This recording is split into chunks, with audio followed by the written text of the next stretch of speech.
আমি সকালে বন্ধুরা যে পাড়ায় সেন্টারে যাই তার দুটো বাড়ির পরে কালী পুজোটা হচ্ছিল।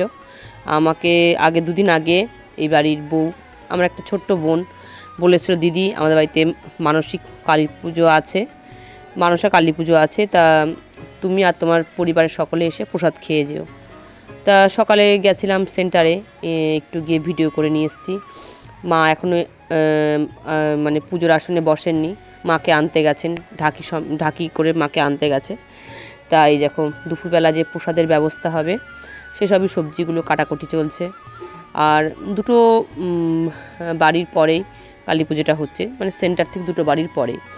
তা এবারই দুটো বাচ্চাই আমাকে বড় মা বলে ডাকে।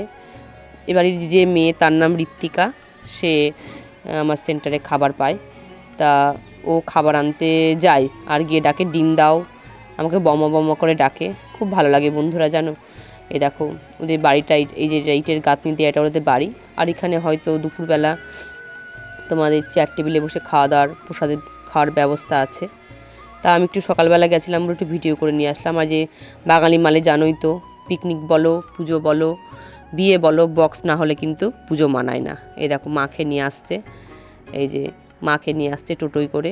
যেহেতু বাড়ির থেকে অনেকটা দূরে পালবাড়ি, ঠাকুর মাথায় করে তো আনা সম্ভব হয় না, হয়তো বাড়ির কাছে নামিয়ে দেয় তখন একটু মাথায় নেয়, কিন্তু পুরো রাস্তা মাথায় করে আনা অনেকের দ্বারাই অসম্ভব। এই যে আমি দাঁড়িয়ে একটু মাকে ভিডিও করছি, মাকে একটু ছবি তুলে নিচ্ছি।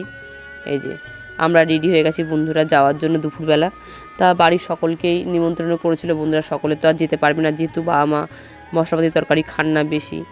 আর এই যে আমি, রুম্পা, আর আমার ভাগ্নি শিল্পী, আর আমার অনুমা, আমরা এই চারজনাই গেছি ওদের বাড়িতে। এসে দিকে যে মায়ের পুজো প্রায় শেষের দিকে, হোম চলছে, হোম হলেই পুজো সমাপ্ত হবে। তা আমরা গেছিলাম 3:30 নাগাদ, দুপুর 3:30 সময় আমরা গেছিলাম ওখানে। সকালবেলা আমি এখানেই ভিডিওটা করেছিলাম যে মা তখনও মানে আসনে আসেননি। এখন মাকে যে পুজো হচ্ছে আমাদের পাড়ার থেকে, বাড়ির থেকে বাড়ি আমাদের এক পাড়ায়, পুজো হচ্ছে আরেকটা পাড়ায়, একটু সময় লাগেই বন্ধুরা আসতে। তাই দেখো কি কি আয়োজন করছে, খিচুড়ি, একটা পাঁচমিশালি তরকারি, চাটনি, পাঁপড়, পায়েস, পায়েস তো না, মিষ্টান্ন, এই ব্যবস্থা করেছিল। তা আমরা গেছিলাম, দিয়ে আমি আবার একটু এদিকে খাবারের যা ব্যবস্থা আমি সেটা আবার দেখছিলাম। আর ফল প্রসাদ তো আছেই। আর এই দেখো চেয়ার টেবিলে, এখানে সকালবেলা দেখেছিলাম ফাঁকা, এখানে চেয়ার টেবিল পেতে এই যে বসার ব্যবস্থা করেছে। এই দেখো আমার মেয়ে চেয়ারে বসে আছে, পাশে আমার একটা জায়গা রেখে দিয়েছে বসার জন্য। আর এই যে আমার ভাগ্নি আর রুম্পা পাশাপাশি বসেছে। তা বন্ধুরা আমরা গেছিলাম অনেকক্ষণ, বেশ কিছুক্ষণ বসে থাকার পর পুজোটা শেষের দিকে তখন আমরা প্রসাদের মধ্যে বসেছি, প্রসাদ খাওয়ার জন্য বসেছি। তা এই দেখো ক্যাটারিংয়ের ব্যবস্থা করেছিল প্রসাদের জন্য। তা খিচুড়ি প্রসাদ তোমাদের, এই যে ফল প্রসাদ আমাদের পাতায় দিয়ে দিয়েছে। খিচুড়ি প্রসাদটা বন্ধুরা এত সুস্বাদু হয়েছিল, কি বলবো তোমায়, কি বলবো। আমার মেয়ে আর আমি পাশাপাশি বসেছি। অন্য সব জায়গায় আমার যা আর আমি বেশিরভাগ জায়গায় যাই, যেহেতু এদিকে যা বাড়ি নেই, অগত্যা আমার বৌমাকে নিয়ে যেতে হয়েছে। এই দেখো খিচুড়ি ঘ্যাট দিয়ে আমি খাচ্ছি।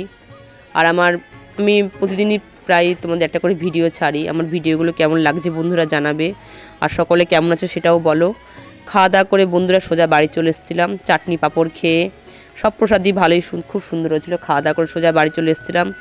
আমার এই ছোট্ট ভিডিও তোমাদের কেমন লাগলো কমেন্টে অবশ্যই জানিও। আমাকে একটু সাপোর্ট করো বন্ধুরা, তোমরা সাপোর্ট করলে তবে আমি এগোতে পারবো। আর আমার ভিডিওগুলো দেখো। দেখা হচ্ছে পরের ভিডিও বন্ধুরা, টাটা।